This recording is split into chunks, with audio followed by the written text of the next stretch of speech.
मंदिर मस्जिद जहाँ भी गलिया सबसे तोरा मांगलिया गे। तोरा हम हंसलिया हरदम अपने भले कानलिया गे।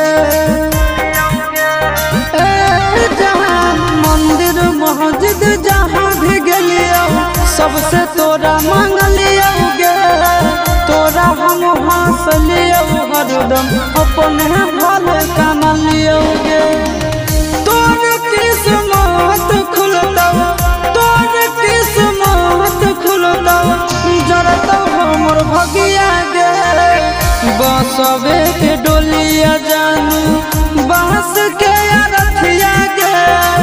बसवे के